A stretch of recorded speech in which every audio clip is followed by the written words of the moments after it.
have now tuned in to my Black Ink Crew recap. Guys, be sure to subscribe to this all new, brand new channel where I do reality show recaps as well as recaps of scripted shows as well. So, check it out. Thumbs up, subscribe, all that other good stuff, and share wherever you like to share videos, okay? So, let me tell y'all. And take a little sip of that before we start. So let me tell y'all, I did not even realize from last episode that Donna was the person that Anya was saying that O was like a roommate with. When she said that he was with some chick, I didn't know that it was her. So now 1 + 1 is starting to add up and it's starting to equal 2. And I'm just like, oh. This is a little bit messier than I even thought. All right, so Richard, aka Mr. O, he is at court, and luckily he was able to get off from his whole drug possession charge that he had. He's just going to get community service, and it's not going to interfere with his other case that he got with the whole gun possession thing. So he got community service, and I think he got to pay $120 as the fee. So that's pretty good if you ask me. He is lucky. He's really, really skating on thin ice and doing, come on, dude. You're getting all these chances and you keep on messing up after mess up after mess up. It's he really, really needs to, maybe even take a little break from the show and just get his life together, because whatever he's doing right now, evidently it's not working, and it seems like he's just going further and further into the abyss. Come on, dude. You're sniffing coke, or what is that? Crack, coke? Guys, that's how you know I don't do drugs, because I don't even freaking know the difference between the powder substance. But I'm thinking it's coke, right? So come on, my dude. What are you really doing? Anyways. So, when he gets back to the shop, and everybody's talking and stuff, they about to do the renovations soon and all that, somehow it comes up where they mention that him and Donna is doing the nasty, and she kind of just looks on some slide tip but she never said no. I didn't see them. I mean, it didn't really look like it was edited out or anything like that. She just was oh, I'm not going to say nothing if you don't. And I'm just come on, girl. It's not a good look. That's not sexy to be with him out of all people. He's on drugs. Not even weed. He's on hardcore drugs, I mean, I think, now I don't do weed, but it may be a little more acceptable. It's a little more common than on some next level stuff. So, I mean, maybe she do it too. He was caught with her doing it, right? Anyways, so O now has to tell Anya the real reason, everything that went down and what happened with him, and he said that he was dreading that because he already knows, I guess he knows that she's going to be disappointed in him and all that. So when he tells her, she's more upset for the fact that she was not the first person to know. Donna was the first person to know. But I don't know, the story didn't make sense to me, because in the last episode, didn't he say that he got caught riding dirty while he was with Anya? Now it's almost like he's trying to switch up the story and say that she was the first person to know. It's not the first person to know. It's that he was with her coming home from the party that they was having at Black Ink Crew, if I'm not mistaken. So I'm not picking my nose. I'm just pushing it down. So she was upset about that, and she was like, I don't want to keep on doing this. And he was like, well, this is not something you have to keep on doing. You choose to do this. I was like, oh, wait a minute. Did he just say that? That was I'm sorry, guys. The heat is I guess it's coming up right now, right while I'm talking, because of course, that's the way things would work. But we're going to try to see what we can do. Hopefully, I don't have to shut it off and start from here. So, yeah, I'm just really though? You gonna throw that at her right now while she pregnant? You don't gotta be here. yeah, she doesn't have to be there, but she loves you enough to be fighting for you, to be on your side. Like, if she wasn't there, I think the only other thing keeping him together is his kids. And then we find out later some other dirt about one of his kids. So, you know, that's even more devastating to him, more bad news that he has to deal with. So, Duchess, she goes to meet up with Kwani, and Kwani's going to have Sassy come over. Duchess reveals to us that her and Sassy really haven't had much of a relationship. She said she tried to reach out to her, and it was just like, she wasn't really having it, so she's over it. And Kwani talks to Duchess and tells her, you know, her trials and tribulations that she's going through right now with Puma, and how she feels like she kind of lost herself. She doesn't feel like the same Kwani, because now, you know, and this is what I was telling y'all last episode. It's kind of like before everything was all good, they used to party, live it up and all that. But now she got to be the responsible one at home while he gets to still do all the things that he used to do. So that's where I believe the conflict is coming in. It's like, damn, like you're out like every night and I got to be home, you know, just bored, alone with our baby, being the housewife type of thing. So that's why I feel like she feels like she lost herself. So Duchess is like, you know what? Why don't you switch roles real quick? You come with me to Paris, because I'm about to head to Paris for this photo shoot and all that. And she's like, nah, you playing, right? She's like, no, I'm dead serious. She's like, nah, don't do that. Like, you're serious? Serious? Like, you're really inviting me to come? Because, you know, they didn't really have the best of relationship, especially around the wedding time. But I guess they kind of mended all that, and they're back to a good space where they're able to hang out and go to a freaking whole nother country together.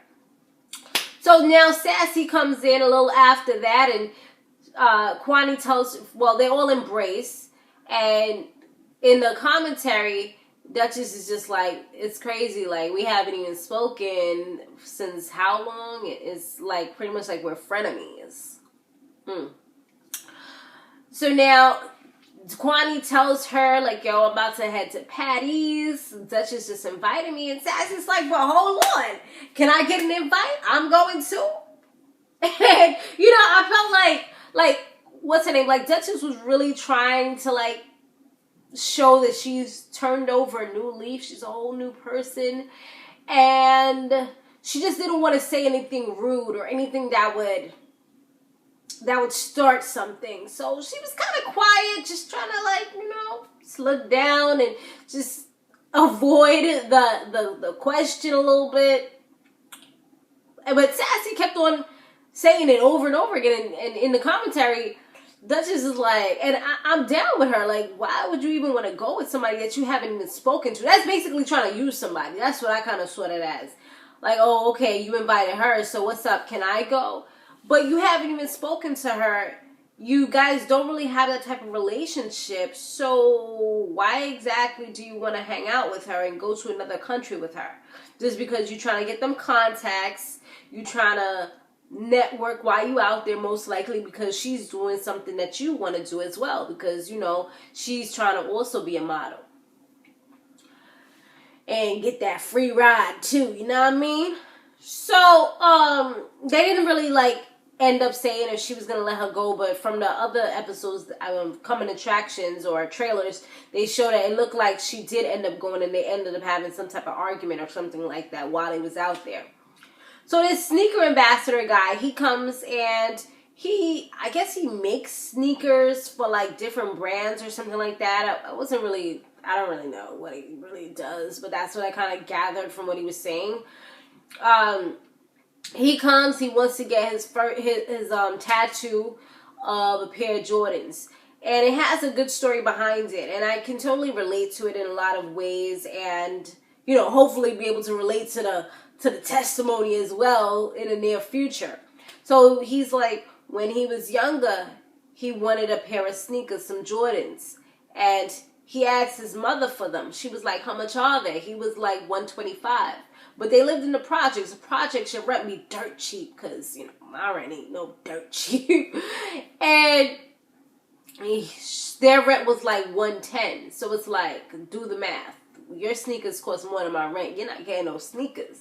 So he ended up getting some whatever sneakers, some no names or low names for like $35. But it was like, that was the first pair, I guess, that he ended up eventually getting, I think he said he eventually got them or something along those lines. Or those were the first ones that he ever wanted. I don't know, something like that. So that's why it has like this crazy story. And what's his name? Caesar was relating to it because he's like, you know, he never thought that he would be at that place where he is right now. Like, somebody would have told him, like, this is what you'll be doing. You'll be on TV. You'll be doing this, doing that. He would have never thought it. He would have thought he could have been, like, dead or locked up or something by the age that he is right now. And, you know, totally looking at my life in certain senses, I can totally say, you know, like, I remember the day when I'm not at the place I want to be at yet, but it's coming. But I can totally say, like, wow, I remember when I was younger, like in junior high or something, and I always wanted this name brand something, but I had to settle for Payless because, you know, my aunt couldn't afford to get those types of things. And it's like, wow, like, I can actually afford to get things for my son that I was never able to get as a child, you know? So, you know, definitely it is a story at the end of the day. Maybe not this perfect story that you want at the moment, but it's a story nonetheless. And you definitely got to look at all the blessings that you have, and, you know, the things that allowed you to get to the place that you are today. You got to look at those things and be grateful. So now this client comes in, and she's a weirdo, guys. She really was a weirdo. You know why I say that? Because she wanted to get a flower on her kitty cat. Yes, down below, deep down in the underneath. Bing, bing. She says something about the power that women have, the pea power, and her mother loves flowers, and it was just a lame kind of story. I'm sorry. She just wanted to get flowers on her pea. Like, you don't have any real story. You just wanted to be a freak and just get flowers down there. Like, just say it. You know, be real about it. At the end of the day, that's what you wanted to do, and that's what you did. Plain and simple. So, and I'm like, yo, VH1, the camera crew was getting pretty darn close. You know, I felt like I was pretty much watching it because it was like, all they did was put a little black bar, but you saw all the flowers. I'm just like, wow, okay. We're getting pretty close there, VH1. Pretty darn close. Yeah. So Sky, she's super excited because her man is coming home. How long she been with this? Wasn't she only with him for like 5 months? I mean, dang, they got a special connection because she goes in the black car to go pick him up, and she literally jumps into his arms, gives him a big kiss, puts her tongue down his throat, takes him to the hotel, got this nice suite for him and everything. In the hotel, she tells him that she loves him, and he's like, I love you too. But he seems more like a calm type of guy. And she said that's what she wanted because she don't want a guy right now that she's like, she got to worry about, like, is he trying to play me? Like, what is he doing? You know? Like, he's real, like, genuine. I mean, they seem okay. I don't really know yet. We gotta feel this one out. But she seemed like she really in love. I'm like, wow, I guess she just know. Like, yo. Like, she was trying to get her sexy on. She was doing it, though. She got on the little heels and everything, showing the little stuff. They went in the tub, had a little nice scene in there. Only thing that messed it up was when she almost choked in that strawberry. Oh, my gosh. You know, she was just like... Like, oh my gosh. I almost thought she was about to get CPR from the way she was choking on that damn strawberry. Oh my gosh. Like, talk about throwing the sexy out the window. I mean, she surely did. She surely did. But, yeah, they look like a nice little couple. She was saying that he's really like her first adult relationship. And, you know, depending on how many people you've had when you've gotten older, then it can be like that sometimes. Because I know for me, I had like, one adult relationship, and that was it. So, you know, her being, I think she's in her 30s or 20s, it makes sense that she can say that. You know, she probably had, like, when she was a teenager, and maybe people that she talked to, but not like real relationships where it's like, yo, we official, you're my man, I'm gonna claim you everywhere I go, you're going to claim me as well, and it's no BS. Like, you know, that type of thing. So Puma, he goes to see Puma and Ted at the shop, and I think it was at Puma's shop, because it looks different. And he reveals to them that Achilles is not his son. He said he took an at-home DNA test, and it came back negative. So, you know, and they're like, nah, you know, Puma's like, wow, like, nah, it can't be. He was like, yo, he looks like you. He acts like you. He's like, nah, but he's not my son. And he was like that he didn't even tell Kathy about it, but he knows. He was like, around that time she was doing like 5 dudes at the same time. I'm just like, yo, like I feel like she played I mean, you can't really blame someone else for your downfall, because I feel like at the end of the day we are in control of ourselves, but I feel like she played a major part in him changing, most likely, because I feel like he could have been a better person, and he probably kind of just gave up on himself after that relationship, and now this is going to take a real bad toll on him. And you know, that's some of the things that I feel like kind of brought him down. I feel like maybe he could have been, I don't know how he really was in the relationship with her. I didn't hear her complain too much. But as far as her, she really, like, messed him up in the head. And, like, relationship-wise. And he just became a party animal. Like, F these hoes, you know? Type of thing. So, yeah. So it's determined that he is not the father. So Duchess and Caesar, they go on a date, and I mean, it was more like a lunch date meeting kind of thing, but you can obviously tell that they still care about each other a lot, and they've said it, both of them have said it at different points throughout this show, and they really have nice chemistry. I just feel like they're a nice couple, but I feel like they're toxic for each other. Like, they're not made to be. Like, not everybody that has been together should be together. And I just feel like when they're together, it might cause more bad than good. Like, yes, they make each other feel good sometimes, but from what they was shown, we've seen a lot of pain most of the time. I don't know, I feel like they're very good friends, but I don't know if they should ultimately be a couple. You know, it's a difference. Because when you're a couple, that's when you start becoming possessive, controlling, especially from what we all saw.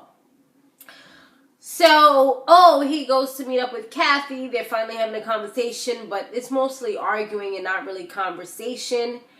And she ends up saying something about, at least I don't leave a whole trail of babies around.